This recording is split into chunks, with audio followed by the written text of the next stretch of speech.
Welcome to Canban Port. Ito po yung port na madadatnan mo sa Boracay Island. Dito ka makakasakay ng e-trike going to your destination. Ang bayad dito, merong chartered, 150, depende sa location. At meron din naman yung as commuter na sa 15 to 20 pesos. At direction namin ay going to Henan Park sa Station 2 po yan. So, nandito na kami. Napakalaki ng Henan Park, mga kaibigan, at spacious, malawak, high ceiling. Naka-reserve na kami dito sa Agoda. Premier yung room na ni-reserve namin, kaya spacious, malaki, maganda.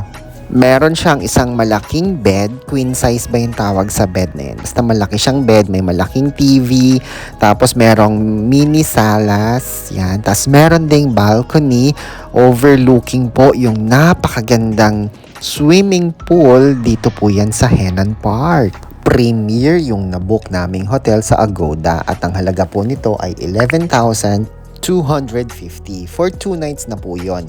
Meron na tong kasamang breakfast buffet for 2, isang dalawang araw, at meron din po itong free use ng swimming pool. Siya nga pala, unlimited din po yung drinking water dito, so you don't need to buy your distilled or mineral water kasi meron namang water sa bawat floor at i-refill mo na lang yung inyong pitchel at pwede ka rin mag-relax dito sa kanilang balkonahe na overlooking po yung napakagandang swimming pool dito sa Henan Park.